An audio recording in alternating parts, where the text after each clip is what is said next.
trivial things weren't going to pull my attention. It had to be things that I had a purpose. I wanted to be one of the best basketball players to ever play. And anything else that was outside of that lane, I didn't have time for. At what age did that goal become crystal clear? I made that deal with myself at 13 years old. At 13 years old? 13 years old. That's the deal I made. You were crystal clear about it? Crystal clear. And where did inspiration come from? The love of the game. The love of the game, the challenge. Like I would watch Magic play, I'd watch Michael play, and I would see them do these unbelievable things, and I'd say, you know, can I get to that level? I don't know, but let's find out. Let's find out. Is that when you think the mentality of hard work started to come in for you at that age, when you failed so miserably, I guess, that summer? I think that's when the idea of understanding a long-term view became important. Because I wasn't going to catch these kids in a week. I wasn't going to catch them in a year, right? So that's when I sat down and said, okay, this is going to take some thought, all right? What do I want to work on first? All right, shooting. All right, let's knock this out. Let's focus on this. Half a year, 6 months, do nothing but shoot. Right, after that, all right, creating your own shot, and you focus. So I started creating a menu of things. When I came back the next summer, I was a little bit better. Everything was done to try to learn how to become a better basketball player. Everything. And so when you have that point of view, then literally the world becomes your library to help you to become better at your craft. So because you know what you want, the world's giving you exactly the information you need to become better at it. Because you know what you're looking for. So many guys tell stories about your work ethic. Yeah. What was really your work ethic like, and for how long did you stay disciplined? Well, I mean, every day. I mean, since 20 years. It was an everyday process, and trying to figure out strengths and weaknesses. For example, jumping ability. Man, my vertical was a 40, it wasn't a 46 or a 45. My hands are big, but they're not massive. Right, so you got to figure out ways to strengthen them so your hands are strong enough to be able to palm a ball and do the things that you need to do. Quickness, I was quick, but not insanely quick. I was fast, but not ridiculously fast. You got a lot of people paying their hard-earned money to come watch you perform. Perform. It's your job to be in shape. It's your job to be strong enough to perform at that level every single night. And as a competitor, I'm not ducking. Like, it's not, oh my God, my back hurts, I'm sore, we got to play Vince Carter and Toronto Raptors tonight. We actually had this happen. We had a game against Toronto in 2000, and Vince was tearing the league up.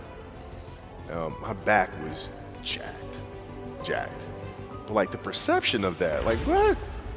Kobe's missing the game against Toronto and Vince Carter because my back was really spasming.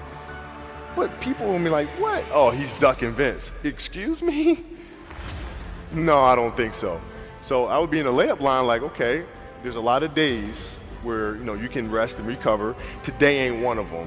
Your back can bother you any other day. It ain't bothering me today. He gonna have to see me today. Yeah. Oh man. Yeah.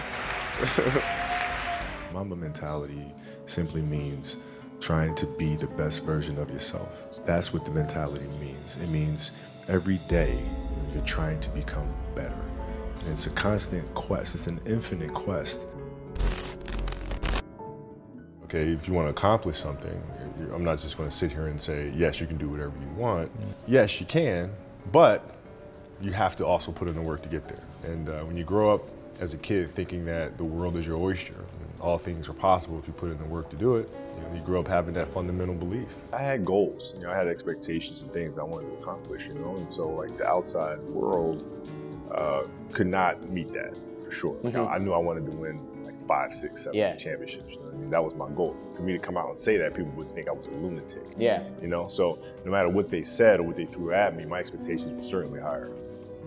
So by the age of 6, I was already strategizing versus other 6-year-olds. At the age of 6, I figured out 6-year-olds couldn't dribble with their left hand. When I was playing these 6-year-old kids, I would make them dribble with their left because I knew they couldn't. And so they dribble off their foot, I'd pick it up, lay it up.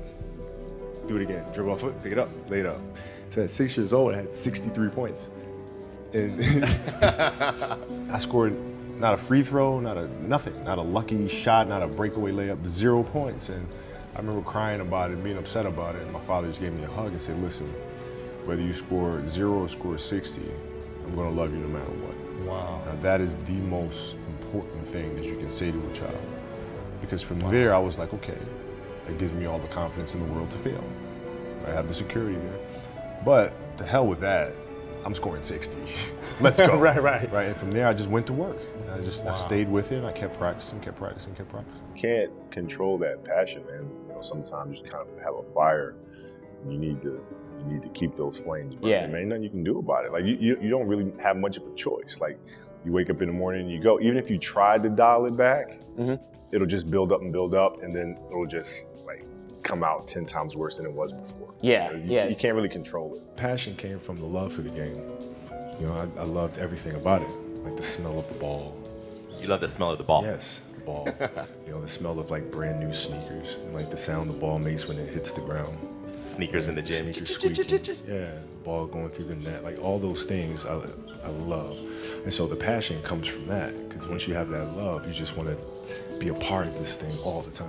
What I have to do now is make sure that the people that we bring in, these obsessives that we bring in, are challenging themselves to do the best job that they think they can do. That's what I'm there for, is for them to constantly look in the mirror and self-assess and challenge themselves. If we have a project and you're saying, okay, I can do that, that's not the project we want. The projects that say, I don't know if I can animate that. I don't know how to write that story. I don't know how to do that. Those are the things we want, because through that curiosity, you'll reach a level that you didn't think was possible. And so running the studio, that's what I'm doing. Why still wake up that early and train at this level in your life right now? For me, it was like, okay, I have to aim for something. So I said, I want to aim for size. I want to aim for bulk, right? So that's a tangible thing. I'm going to go for that, right? But then also, it's my children, because the kids can't see how hard you work. You go to the office, I come into the studio, they don't really see the effort, right? So how can we teach our children what it means to work hard? Well, we do it through training. This is the level of attention to detail you need to have in everything you do. So it's setting the example. Same thing with my wife. My wife's a stay-at-home wife, right? So she works really hard at that. I mean, it's, and so her attention to detail with that as well are examples for our children. And then for my wife, it's, she's as competitive as I am. She's just like, listen, man, if you're gonna be out here training 8 hours a day, if you're gonna spend 9 months out of the year away from your family, you better win the championship. What are we doing this for?